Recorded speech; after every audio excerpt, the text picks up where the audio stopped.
Good morning from Amsterdam. I'm here at IBC 2024 together with Alhamedi Alanezi, CEO and President of Arabsat. Good morning. Hello, good morning. Nice to meet you. Pleasure meeting you.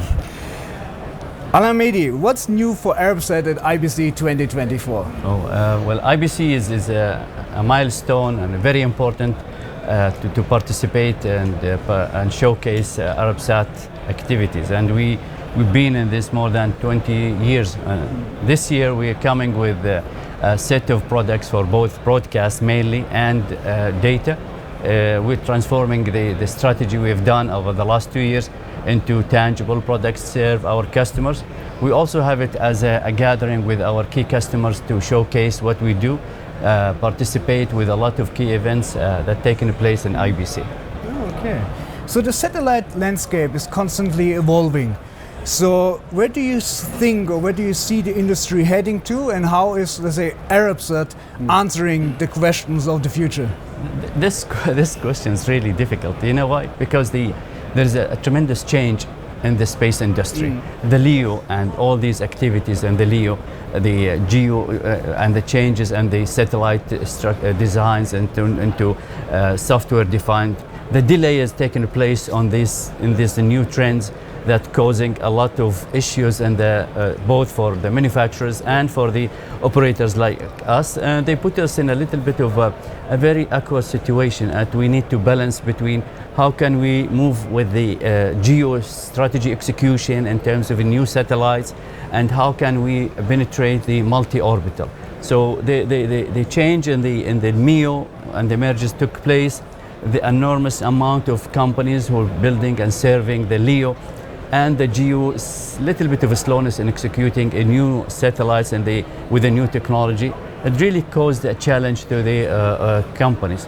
For Arabsat, we took a different approach. We are now a multi-orbital satellite company at which we provide services in the GEO with a sustainable services in the GEO by building multiple satellites.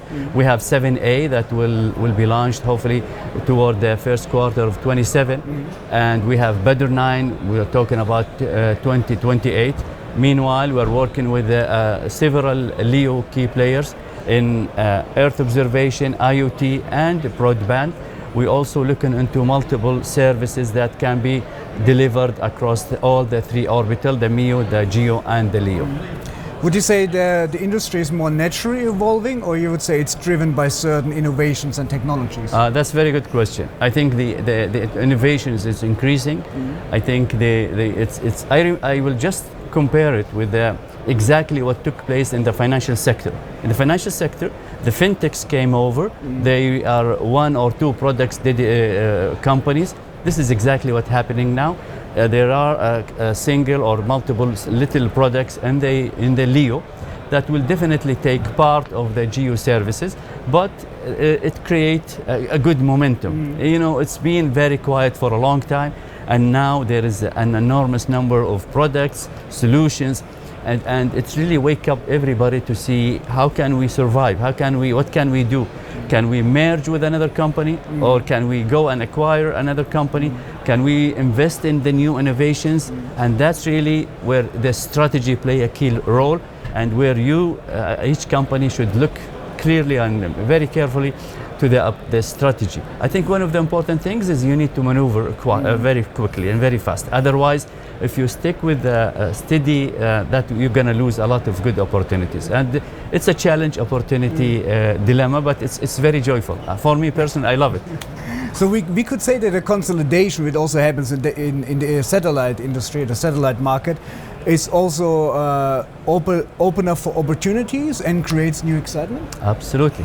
The current situation, the constellations, or if I tell you about it from different angle, the level of services that been introduced by LEO, by startups, is very high, very interesting. And if a smart company, satellite company, can merge this with the needs of that, it can create a nice synergy. If there is a specific need that can take place in multiple orbital, where you need to pay attention to the investment, then you will be, you're walking on a minefield, but in a joyful way. So it really requires revision of the strategy execution. It really requires a really in-depth knowledge of what's going on in the technology and tie it up with the market needs. And for Arabsat, this is one of the winning edges, because Arabsat looks into Africa, Middle East, and parts of Europe, understand clearly the needs of each, and will able to match these needs with the latest in the technology. And this go back to where the step one, which now we can provide more services in acceptable pricing. So we look at this change and hype is beneficial for the end user and beneficial to these communities. We're talking about 22 Arab countries, we're talking about more than 50 African countries, and we all serve them equally, and we're trying to be the key player for them in the space industry. That's really insightful, and actually it leads me to my next question. So last year we saw Arabsat rebranding, relaunch of the Arabsat brand.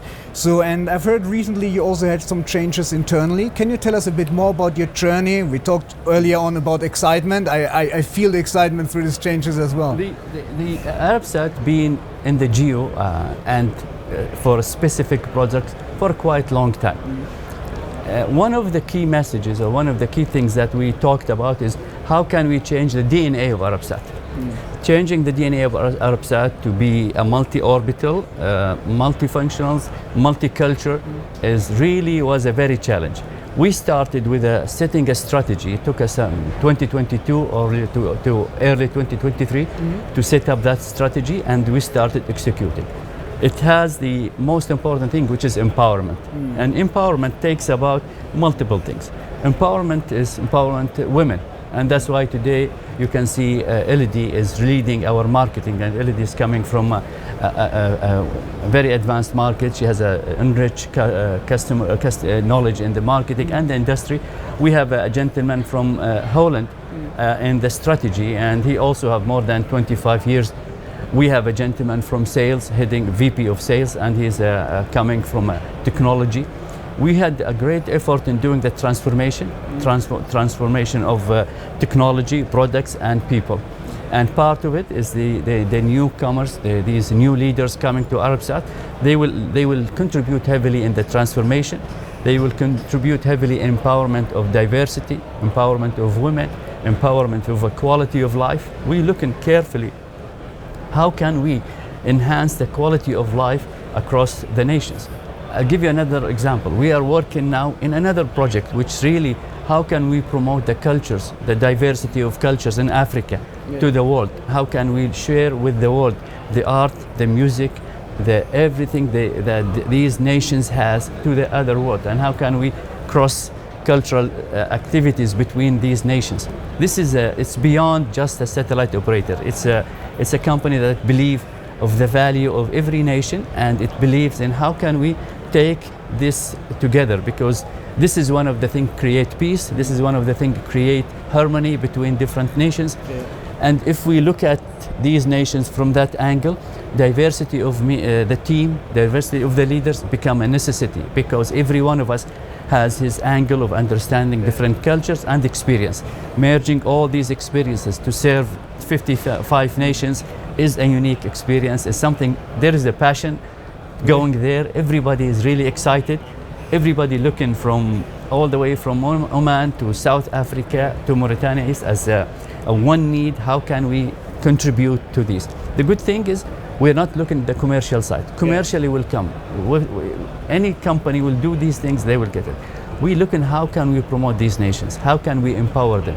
Empower them by providing the learning, e-health, e-learning, talking about Earth observation for their natural resources, prevent disasters by contributing in any disaster take place, flood, earthquake, fires, forest fires, climate change, all of that. So having all of this, it's in the mind of the new team. It's amazing because the amount of contributions they're bringing is enormous.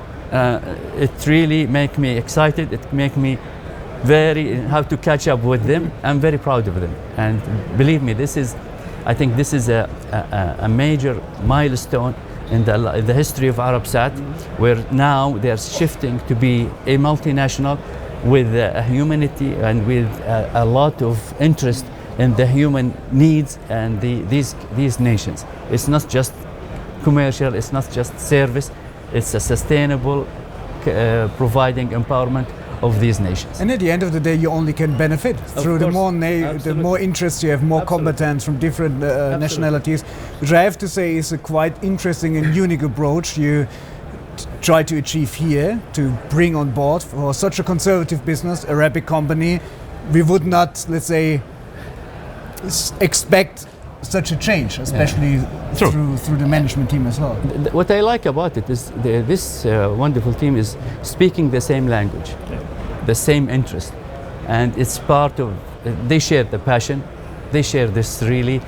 It is really very nice synergy between the team, and that's really make me excited. I'm very happy how we are progressing with that. And empowerment has nothing to do with the gender, nor with the nationality. It's about the competence and probably the shared passion you have. True, but again, you need to empower different genders, because in some nations it's not there.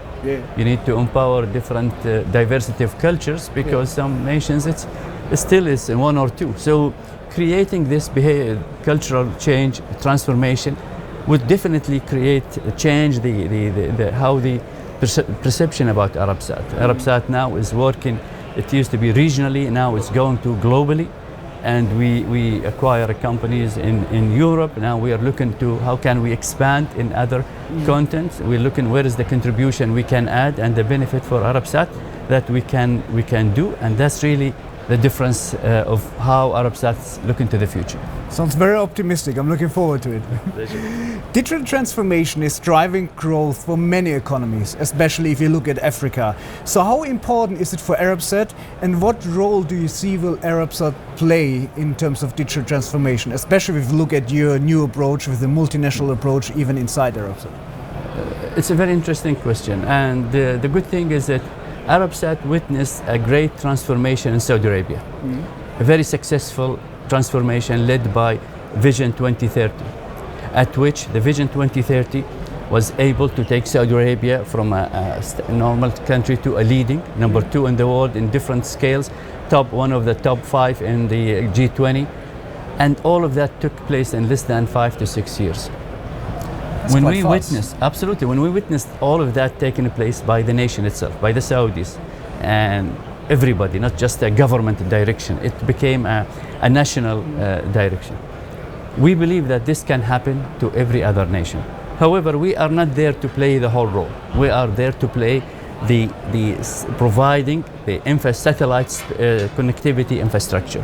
We provide enablers to the services that they can mimic what took place in Saudi Arabia. So let's talk about health. So with countries, large countries, we provide the connectivity so that they maintain the same quality of health in their remote regions. If we talk about education, you don't need to have a concentration in main cities. Rather than that, provide the e-learning, e-education in those areas. Provide connectivity to the remote areas. That will enhance the quality of life. So the quality of life and enhancement of quality is the driver to rebuild all the transformation needed. We work with others to develop data centers. With at least it will enable the governments to do the e-government. We enable cloud services, and the cloud services will help them to reduce the cost of the development, the cost of providing the service. Connecting those with the major data centers of Arabsat in 3 or 4 countries, and we are expanding with it. That also can give us the capability to work hand in hand with these countries to make those wishes or this direction or objectives come true. And we didn't stop to that level. We are now talking with 3 countries in Africa or 4 countries. When we are progressing in this, how can we contribute in the transformation in those countries? I had the honor to meet the President of Mauritania, and they've been really supportive in this. So Mauritania now, they're looking how to develop that. And now I have in the pipeline another 3 countries in the same manner. And sharing with them our experience that took place in a country that was extremely successful in less than 5 years, which is Saudi Arabia. It's really helpful. It's become a showcase for these nations, and we're just capturing and narrowing all these and reducing the challenges. And we're providing the know-how. And this is really what helps these nations. So that means we could say through your work in Saudi Arabia, you created kind of a blueprint which helps you to open the doors to governments in African countries to show them, look, that's the way forward. So we have the proof of concept. That's how we can help you in your digital transformation process. And you, I will change the phrase a little bit to what took place in Saudi Arabia, because it wasn't Arabsat. It was the government. It was His Highness Prince Mohammed bin Salman who launched the 2030. But for satellite communication, we contributed in our field in that. But when we see all the other components in the transformation, in education, in tourism, and many things, what is the infrastructure needed from satellite or connectivity we can provide? This can be replicated, and the blueprint of Saudi Arabia, the success story of Saudi Arabia, can be reflected in those nations. And to be honest, also fairness, the government of Saudi Arabia is really promoting this, because it is a trend how to make Middle East a Europe, another Europe, and that's really, it's in our DNA. We like to share this success. We are very proud of it, and we want to reflect it with other nations in Africa. And we believe these nations, young youth nations, they have the power, they have the capability, they have the natural resources. If we provide them with infrastructure needed, if we provide them with a couple of elements, definitely they will succeed. I couldn't agree more what you just said, because we see that also through the African countries. If you see Africa, the African continent is an extremely young continent. Majority of the population is below 30, and we need to create the infrastructure, the foundation for them to leverage from technology through offering new services, which also helps for economical growth. Where I would like to ask you, since you mentioned the 3 African countries you talked to already, would you say that it's very important to create a healthy partnership between the public sector and the private sector? Definitely. And to be honest, the private sector should look into what is the benefit of the country, of the nation. Because unfortunately, some of the companies, they just treat it as a dollar and cent. They don't never treat it beyond that. With Arabsat, it's a mix of empowerment, it's a mix of quality of life with whatever. We don't force a direction, we force benefits that it can be phased, it can be done in a multiple levels to help these nations, rather than just replicating a solution worked in country X to be working for country Y. And now it's become a necessity much than before, because it's really important for all the aspects of life in these nations. All right. When we look at Africa, one of the biggest challenges we still have is connectivity, especially if you look at remote areas, rural, semi-rural areas. How do you see the importance of Arabsat, or especially satellite technology, to empower these areas, to help them to, let's say, increase the quality of life as well? Thank you for this question. It's really important. Arabsat adopted the latest technologies in those areas to provide the best of fit, or the best of breed, for these nations. So in a nation X, we understand exactly the demand, exactly the geography. What we did is, of course, our geosatellites covering all these countries. So there is a ready coverage of capacity in multiple bands, KU, KA, and C band, that can serve them in a different. We also have a LEO services talking about IoT, talking about Earth observation. So from infrastructure capability, it already exists. It's now how to translate this into products to help these nations. So we start, let's say, country X, we provide them with the remote connectivity to enable education, to enable health, and to enable even financial services. We provide them with mobility services to protect, let's say, shipments coming from other, or mobility or trafficking across the border, so it's a security. We provide them with services to help them to maintain and protect their natural resources, be it what is in the oceans, or be it in the forests, or any kind of natural resources. So every demand happening or needed in those countries, there is a ready solution, tested and approved, that to be executed in the country.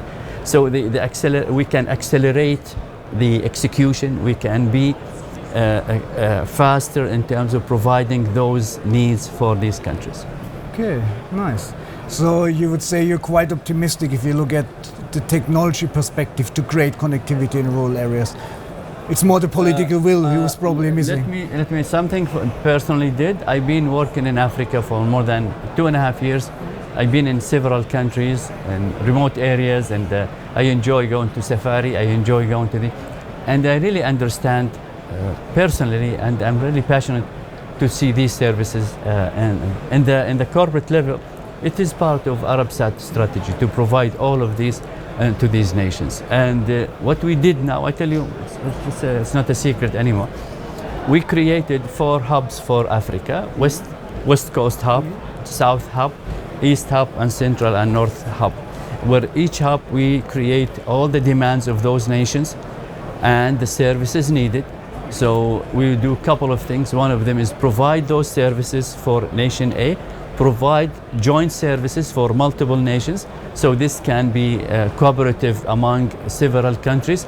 On top of that, we build on top of that is the other side, which is the art, culture, and entertainment, where these nations in one hub is sharing a lot of interest, a lot of common things. And this is where, how can we address Africa? Because every region has a sort of a unique demand, a unique need, and we are trying to do it that way. If we succeed with that, I think I'll be very proud, I'll be a very happy person. But we did this, and we start even negotiating with countries. I found a lot of acceptance to that. I found it's an excellent opportunity for these nations to work together. It reduced the cost of development. It unifies some of the things. I'd say a river crossing 3 nations and looking into that for the pollution or the purity of the water there. Let's talk about a lake like Victoria, where you have 4 or 5 nations around it. How can we protect this natural resource? It's the interest of those. How can we provide a connectivity across to these villages around it? Let's talk about Mauritania or Senegal, or where they need certain things in that. So when we did that, we create nations or a group needs, and that helps a lot these countries. That sounds very interesting. So I see Africa, you have a certain passion for Africa, and it seems it has an importance for you as Arabsat. Definitely, absolutely, yes, it is, and Africa is part of our strategy. Africa is part of our services we provide, and I think we also gonna go and be participating in all the events in there, at which we can reflect all of these into an action and to reality they can observe themselves. All about exchange. Perfect. 2024 was also a year of a big buzzword, artificial intelligence. So what is your take on that? How is Arabsat benefiting from artificial intelligence? Well, I fully agree with you. It's the buzzword for 2024. Everybody talks about it. We're trying to, how can we utilize what we can from artificial intelligence? One of them was into the operational excellence, and this is through utilizing the capacities and enhancing the efficiency of our satellite usability, and that's what we are doing at the moment. In the broadcast level, we are doing something similar. We are taking we're taking the content from a nation A, at which we all feed to an AI system.